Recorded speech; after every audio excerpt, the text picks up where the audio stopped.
Good morning बच्चों। आज हम पढ़ेंगे एनसीईआरटी बुक कक्षा 10 अध्याय 1 का एक्सरसाइज 1.2। अब इस कक्षा में हमें मुख्य रूप से 2-4 कीवर्ड देखते हैं जिसके बारे में अध्ययन करना है। एक हो जाएगा अभाज्य गुणनखंड, ये क्या होता है। फिर इसके बाद हम लोग पढ़ना है एलसीएम, एचसीएफ, ये हमें इसके बारे में देख। आप इसको जानिए। इसको जानने के लिए सबसे पहले आप जानिए संख्याएं दो तरह की होती हैं। एक को कहते हैं अभाज्य संख्या और एक को कहते हैं भाज्य संख्या। देखिए, अभाज्य संख्या वैसी संख्या को कहेंगे जो या तो सिर्फ स्वयं से विभाजित होती हो या वो एक से 1 से विभाजित होती है। स्वयं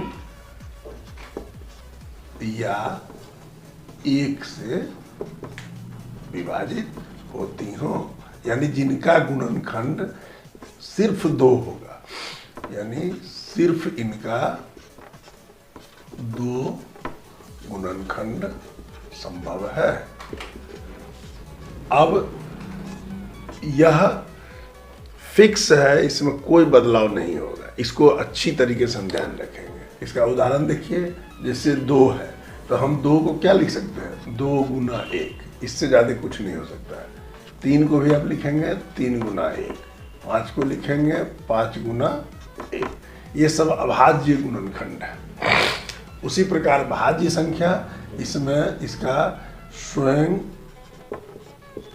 1 के अतिरिक्त या के अलावा किसी अन्य संख्या से भी यह विभाजित होगा। अब इसका मतलब क्या हुआ कि इसका गुणनखंड हमेशा 2 या 2 से अधिक ही होगी, यानी इसका गुणनखंड 2 से अधिक गुणनखंड इनका होता है। ये कहलाएंगे भाज्य संख्या।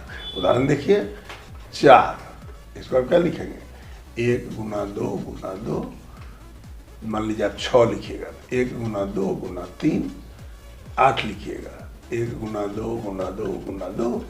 इस प्रकार से जब गुणनखंडों की संख्या 2 से अधिक हो जाए तब हम उसको कहते हैं भाज्य संख्या। इसको हम लोग अच्छी तरीके से ध्यान में रखेंगे। तो ये हुआ भाज्य और अभाज्य संख्या। अब ये अभाज्य गुणनखंड क्या होता है? अभाज्य गुणनखंड का मतलब होता है किसी प्राकृत भाज्य संख्या को हम उनके खंडों में जब तोड़े तो उनके गुणक सिर्फ भाज्य संख्याएं हो।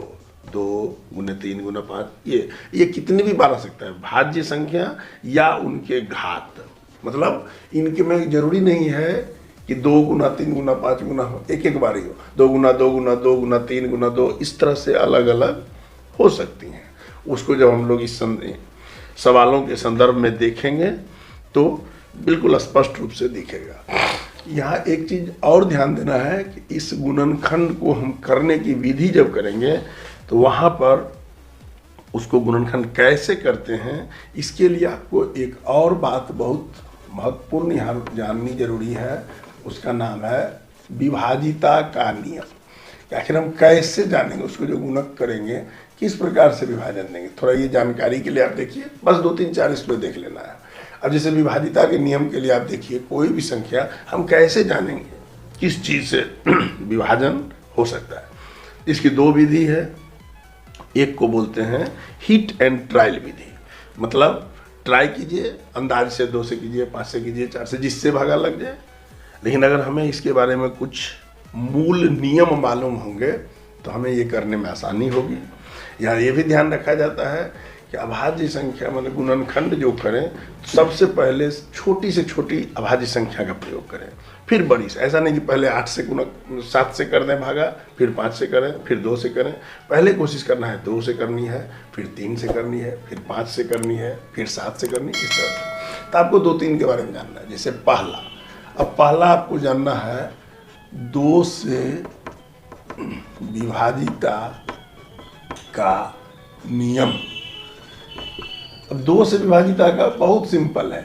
अगर इकाई के स्थान पर, यदि संख्या के इकाई के स्थान पर, यानी अंतिम संख्या, सिर्फ ध्यान दीजिए 0 हो, 2 हो, 4 हो, 6 हो और 8 हो, बस इतनी सी संख्या अगर इकाई के स्थान पर है तो आप निश्चित जानिए कि आप उसमें तुरंत 2 से विभाजन करना शुरू कीजिए, वो 2 से विभाजित होंगी ही। उदाहरण हम साथ साथ देखते चलेंगे।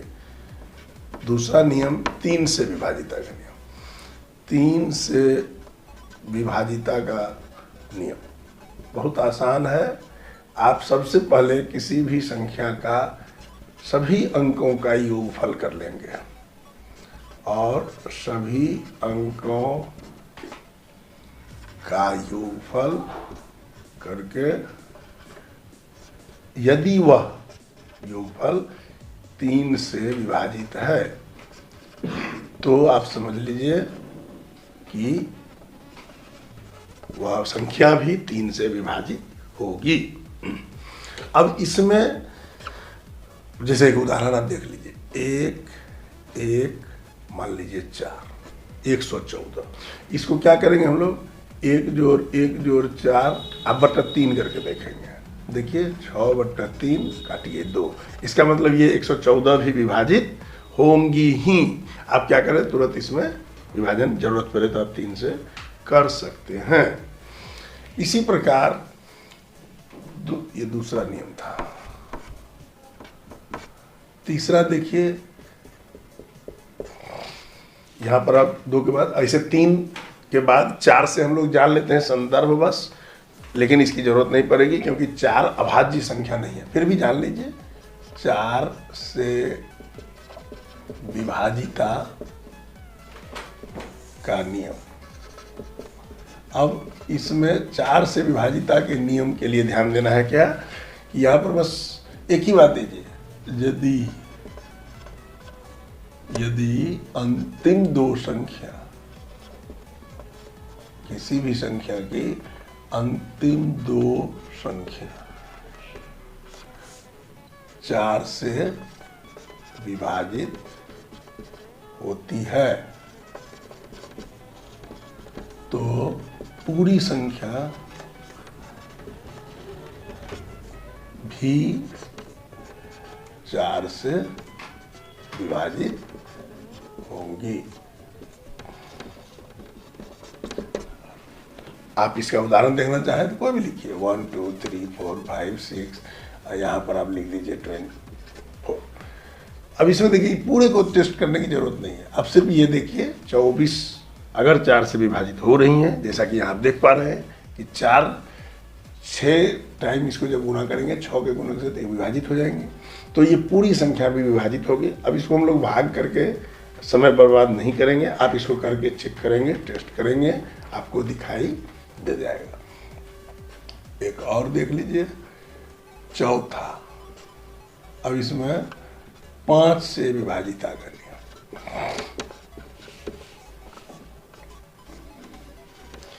जब किसी भी संख्या के, बहुत आसान है यह, किसी संख्या का अंत यदि 0 या 5 से होता हो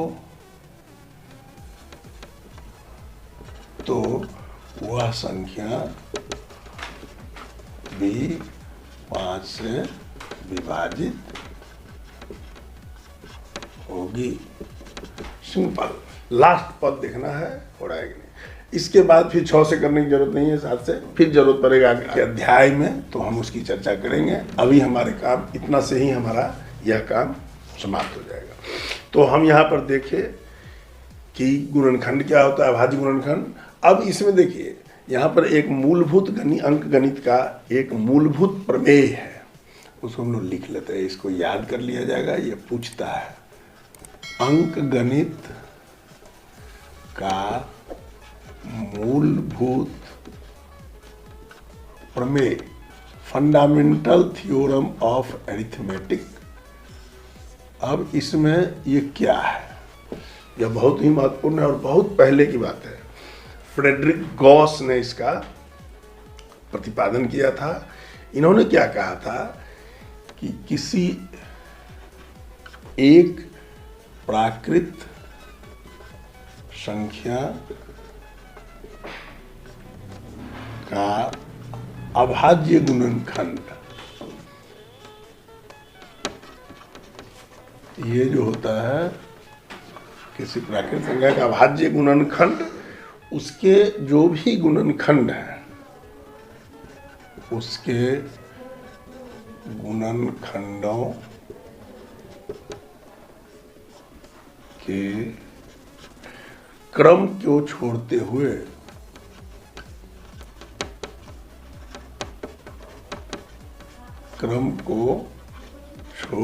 हुए अद्वितीय होता है। इसका मीनिंग क्या होता है इसको समझते हैं।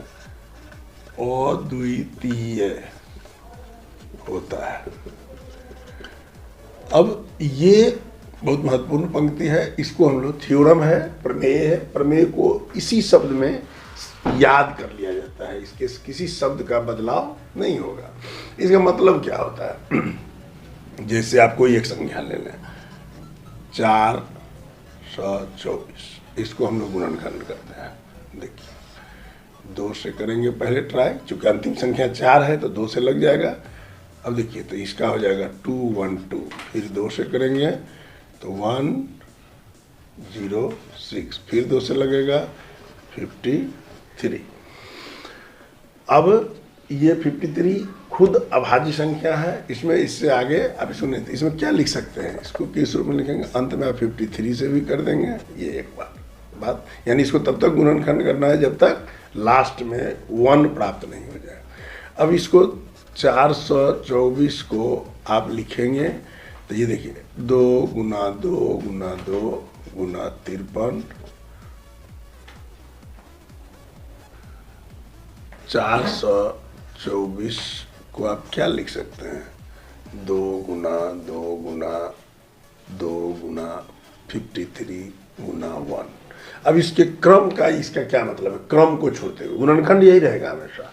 इसके क्रम को आप किसी भी प्रकार लिख सकते हैं। इसको आप लिख सकते हैं, देखिए मान लीजिए सबसे पहले तो 2 पर 3 घात गुना 53 गुना 1, या इसको आप ऐसे भी लिख सकते हैं 2 पर पहले आप मान लीजिए 1 गुना 2 पर 3 पावर गुना 53, 53।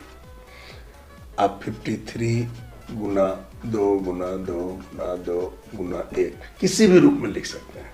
यानी इनके क्रम में परिवर्तन होने से इनका गुणनखंड प्रभावित नहीं होगा। सिर्फ ध्यान क्या रखना है कि ये सभी संख्याएं अभाज्य होनी चाहिए। यही बात यहाँ कहता है कि उसके क्रम को छोड़ते हुए आप अद्वितीय मतलब इसके अलावा दूसरा कुछ नहीं हो सकता है, यही होगा ही होगा। ये इसके गुणनखंड का नियम है। तो इसी को अंक गणित की आधारभूत प्रमेय कहते हैं। ये भी पूछा जाता है परीक्षा में, इसको आप ध्यान रखेंगे। अब हम यहाँ देखते हैं एलसीएम क्या होता है, आप शुरू से ही पढ़े हैं एलसीएम। इसमें देखिए पहले हम संख्याओं का अभाज्य गुणनखंड निकालेंगे, सभी संख्याओं का जिनका एलसीएम निकालना है, और तब उससे इसका एक डिफिनीशन आप लिख लीजिए। किसी भी जिन संख्याओं का एलसीएम निकालना है उन संख्याओं के प्रत्येक अभाज्य गुणनखंड, सभी का ध्यान देना है, गुणनखंडों की सबसे बड़ी घातों का गुणनफल, यही होता है एलसीएम। इसी प्रकार एचसीएफ जब हम निकालेंगे किसी भी संख्याओं का, कि दो या उससे अधिक संख्याओं का, तो उसमें क्या होगा, संख्याओं के प्रत्येक, यहाँ भी ध्यान देना है, यहाँ एक विशेष शब्द आ रहा है, इसको बताते हैं उभयनिष्ठ। ये जो उभयनिष्ठ शब्द है, यह विशेष इसमें महत्व रखेगा। उभयनिष्ठ अभाज्य गुणनखंडों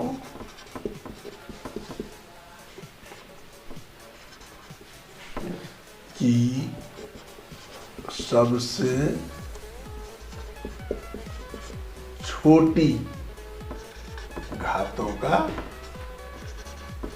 गुणनफल। अब ध्यान दीजिए, यहाँ पर कह रहे हैं कि जो भी एलसीएम निकालते समय क्या करेंगे, जो भी संख्याएं प्राप्त हैं, जैसे आप देखिए 12 और 15, ये दो संख्या है, इनका हमको निकालना है। 12 का क्या कीजिए, पहले गुणनखंड निकाल लीजिए, 2, यहाँ पर देखिए 6, यहाँ देखिए 6, फिर 2 दीजिए 3, फिर 3 दीजिए 1, और 15 का निकालिए। 2 से नहीं इसमें दिया जा सकता, 3, अब इसको 5, फिर 5 से दीजिए 1, यानी आप क्या लिखेंगे, 12 बराबर 2 गुने 2 गुने 3 गुने 1, यानी आप इसको लिख सकते हैं 2 पर पावर 2 गुने 3 पर पावर 1 गुने 1। 1 को भी लिखा करेंगे, इसकी आवश्यकता पड़ेगी, हम बताएंगे अभी। 15 को आप लिखेंगे तो यहाँ पर देखिए किसी का घात नहीं है, 3 गुना 5 गुना 1। अब इसको अगर घात के रूप में लिखना चाहते हैं तो लिखिए 3 पर पावर 1 गुना 5 पर पावर 1 गुना 1। अब इसमें पावर लिखिए नहीं लिखिए, 1 पर कोई फर्क नहीं पड़ेगा। अब इसको एलसीएम निकालने के लिए क्या करेंगे, अभी हम लोगों ने देखा है दो संख्याओं के प्रत्येक अभाज्य गुणनखंड, ये प्रत्येक अभाज्य गुणनखंड हो गया दोनों का, कि सबसे बड़ी घातों का गुणनफल। दोनों में देखिए 2 जो है किसमें है, प्रत्येक, सबको देखना है। इनमें संख्याएं हैं 2 की बड़ी घात क्या है, 2, तो 2 पर पावर 2 पूरे ले लेना है, फिर गुने 3 पर देखिए, अब दोनों में ही 3 में एक ही पावर है, तो इसलिए आप इसको 3 पर घात 1 लेंगे, फिर देखिए 5 है और घात 1 गुने 1 पर घात 1, इसको गुना कर देंगे तो 2 दूनी 4 गुने 3 12 गुने 5 60, इसका एलसीएम हो गया 60। एचसीएफ के लिए क्या करते हैं, सिंपल। अब यहाँ पर देखिए एचसीएफ के लिए हम क्या करते हैं, संख्याओं के प्रत्येक उभयनिष्ठ अभाज्य, उभयनिष्ठ का मतलब निश्चित रूप से जो दोनों में कॉमन हो, बिल्कुल ये ध्यान देना है कि दोनों तरफ होना चाहिए। अब जैसे देखिए 2 ऊपर वाले में है, नीचे नहीं है, फिर 3 देखिए ऊपर भी है नीचे भी है, तो उभयनिष्ठ गुणनखंड कौन होगा, 3 हुआ इसका उभयनिष्ठ गुणनखंड। फिर 5 देखिए यहाँ है, इसमें नहीं है, तो हमें क्या देखना, 1 देखिए है, तो आपको क्या देखना है, यहाँ एक ये देखना है 3 वाली, ये था उभयनिष्ठ, तो आपको लिखना 3 पर पावर 1, मतलब कम घात। अगर यहाँ पर 2 रहता तो आपको क्या करना था, कम वाला घात लेना था, और गुना ये 1 है। अब 1 को बार बार इसलिए ले रहे हैं कि कभी कभी क्या होगा, एक भी उभयनिष्ठ गुणनखंड नहीं मिलेगा आपको, उस स्थिति में एचसीएफ उसका वही 1 का जो घात है, चूंकि ये सब जगह रहना ही रहना है, यही हो जाएगा। यहाँ इसका आपका एलसीएफ 3 हो जाएगा। तो ये एलसीएम और एचसीएफ की जरूरत में हुई, इसकी आवश्यकता तुरंत अभी एक्सरसाइज में पड़ेगी। और यहाँ पर एक और बात जरूरत पड़ेगी आपको, एक सूत्र है, 2 संख्या के लिए ही लागू होगा, एक संख्या गुना दूसरी संख्या ये बराबर होगा दोनों का LCM गुना HCF। ये एक फॉर्मूला है, इसकी जरूरत पड़ेगी हिसाब में, हम लोग उस समय उसकी चर्चा करेंगे डिटेल में।